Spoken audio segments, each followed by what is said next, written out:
네, 여러분 안녕하세요. 황제TV의 황제입니다. 오늘도 어김없이 대통령이 되면 해야 할 100가지 일 중에서 84번째 오늘의 법은 동거 및 혼인, 혼인 신고법입니다. 네. 아, 이 법의 그 가장 기본은 우리가 연애를 해서 결혼을 하잖아요.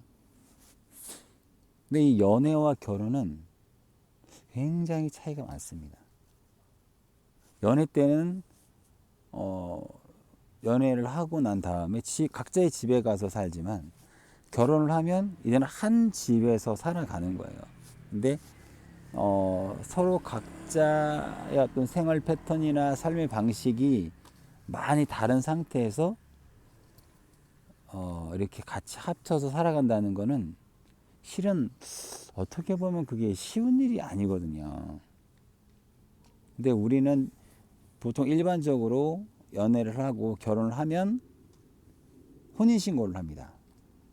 근데 이제 혼인신고를 하는 게 어떻게 보면 좋을 수도 있지만 또 만약에 이혼을 하게 되면 이 혼인신고로 인한 어떤 여러 가지 또 문제들이 생길 수가 있어요.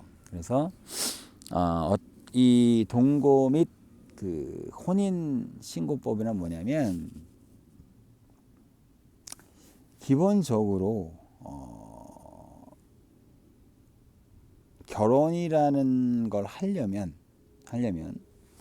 어느 정도의 그 동거 기간을 갖고 나서 혼인할 수 있는 법입니다. 그래서 바로 연애를 하다가 바로 결혼하는 것이 아니고 연애를 하다가 동거를 하다가 이제 결혼을 하는 거예요. 그리고 결혼을 해서 바로 이제 혼인 신고가 되는 것이 아니라 결혼 후 3년, 5년, 10년 이런 식으로 결혼을 해서 바로 혼인 신고를 하는 게 아닙니다. 한 3년 정도 살아보는 거예요, 같이. 그러니까 예비 혼인 신고라고 할 수 있죠. 그런데도 내가 이 친구하고 한 3년을 살았는데 살아볼 만해요. 그러면 연장되는 거예요. 그래서 5년 정도 이제 사는 거죠.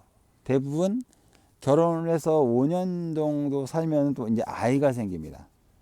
아이가 생기겠죠. 그러면 아이가 생기고 또 5년 정도는 또 예비 기간을 두는 거예요. 그러니까 혼인신고를 못하게 하는 겁니다. 그래서 결혼을 해서 10년까지는 혼인신고를 못하게 하는 거예요. 그리고 아이가 태어났어. 그리고 이제 10년 동안 잘 살았어. 동거기간도 끝났고 또 이제 결혼 예비 기간도 끝이 났어요.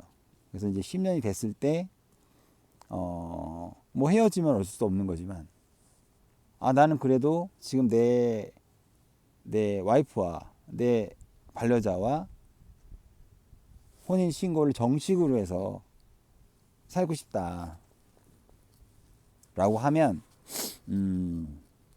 그때서부터는 이제 정식 부부로서 법적 어떤 재산 분할이라든가 이런 부분에 대한 모든 부분이 다 5대5로 적용되는 거예요. 누가 돈을 벌든 누가 아이를 보든 따지지 않고. 하지만 그 전 기간, 전 그 10년 기간은 각자 이제 자기 돈 관리는 자기가 하는 거죠. 근데 이제 그 10년이 돼서 정식적으로 혼인 신고를 했어. 그리고 뭐 재산 분할에 대한 부분도 이제 각자 이제 논의해서 뭐 그냥 5대5로 가는 수도 있고 아니면 누구한테 좀 더 강하게 하는 방법도 있고 뭐 그거는 센스 있게 또 조절하면 되니까요. 만약에 그래서 정식적으로 이제 정말 혼인 신고를 하게 되면 국가에서 국가의 경제적인 상황을 약간 고려해서 뭐 1,000만 원이 됐든 뭐 2,000만 원이 됐든 뭐 3,000만 원이 됐든 혼인신고 지원금을 주는 겁니다. 이게 바로 제가 동거 및 혼인신고법이에요. 황제 동거 및 혼인신고법. 왜냐하면 우리가 이게 참 그런 거예요. 누군가를 만났어요. 연애 때와 결혼 때는 정말 180도 달라집니다. 사람이. 그리고 그것을 잘 받아들이는 사람들이 있는가 하면은 못 받아들이는 사람들이 있는 거예요. 그리고 아이들 같은 경우에도 아이들은 이제 태어나서 한 10세 정도가 되면 어느 정도는 이제 본인의 의지에 따라서 이제 생각하고 활동할 수 있기 때문에 그 아이가 성장함에 있어서 국가와 엄마 아빠가 같이 육아를 진행하는 겁니다. 네. 같이 육아를 진행하는 거고, 만약에 10년이 됐어. 근데 생각해 보니까 내가 지금 내 반려자와는 정말 정식적으로 혼인신고를 해서 결혼하고 싶지 않은 거야. 그러면 그냥 헤어지면 돼요. 헤어지면 돼요. 그래서 뭐 헤어지되 뭐 아이가 있으면 그 아이를 이제 누가 맞는 거에 따라서 뭐 양육비는 그렇게 진행을 하면 되는 거고, 또 국가에서 그 아이가 이제 전문대까지 졸업할 때까지는 지원을 해주는 거지. 이렇게만 해줘도 우리나라의 그 이혼율이 많이 줄 것 같아요. 그리고 결혼하는 율이 굉장히 높아질 것 같아요. 그러니까 이게 참, 그러니까 이게 이 생활이라는 거, 우리가 실질적으로 생각하는 이 생활이라는 게 굉장히 빡셉니다. 이게 돈이 있고 없고를 떠나서 쉬운 게 아니에요. 누군가와 함께 같이 살아간다는 것 자체가. 하지만 그런 것들을 다 극복을 하고 같이 존중하고 배려하고 또 힘들고 어려울 때 같이 옆에서 파이팅 해주는, 또 가족만큼 또 힘이 되는 게 없거든. 근데 워낙에 요즘 세상이 워낙에 좀 빡세게 돌아가다 보니까 남자가 됐든 여자가 됐든 나의 가정을 지키는 것이 굉장히 빡세진 거예요. 그렇기 때문에 대한민국 국민이 나의 가정을 지켜감에 있어서의 어떤 국가적인 보조적인 역할을 해주는 거지. 그렇죠? 그리고 저는 개인적으로 이런 생각을 하는데, 그 사람과 사람은 다 인연이 있어요.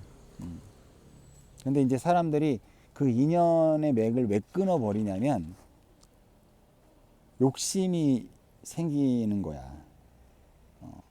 그 항상 모든 그 욕심이 모든 화를 부르거든요. 근데 내가 누군가를 선택하는 것 또한 욕심에서 시작되는 거거든. 이 사랑이란 건 절대 욕심 부리면 안 돼요. 이 사랑은 배려예요.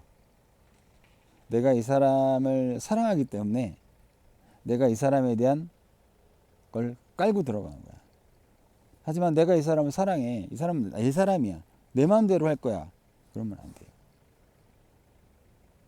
사람은 절대 고쳐 쓰는 게 아니에요. 사람은. 그 사람 고유의 특성이 있어요. 그 특성에 맞춰서 살아가는 거거든.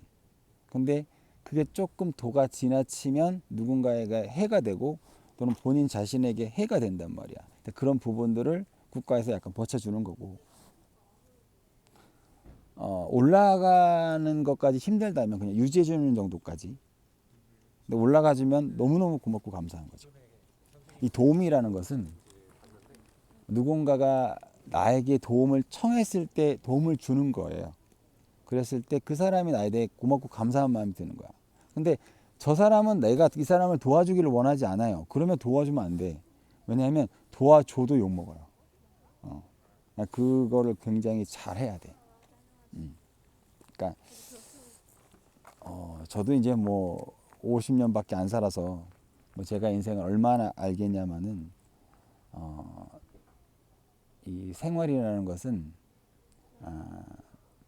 때로는 자연스러울 수도 있는데 이 남녀 사이에는 약간 친구 같은 개념은 조금 그런 것 같아요. 그래서 약간의 살짝 남녀 사이는 약간의 서로 간의 배려와 믿음과 존경이 조금은 있어야 되지 않을까라는 생각이 드네요. 그러니까 어떻게 보면 이제 앞으로의 시대는 남자들이 좀 더 잘해야 되는 시대가 아닌가 생각이 들고요. 뭐 시대에 맞춰서 우리가 또 그 시대의 흐름을 또 잘 맞춰서 가야 하니까 또 국가 또한 그 시대의 흐름을 지혜롭게 잘 맞춰서 대한민국 국민이 행복하게 잘 살 수 있게끔 안전하고 행복하게 잘 살 수 있게끔 만드는 것이 중요한 것이 아닌가라는 생각이 듭니다. 네, 앞으로 독자 열심히 한 황제TV 황제가 되도록 노력하겠습니다. 감사합니다.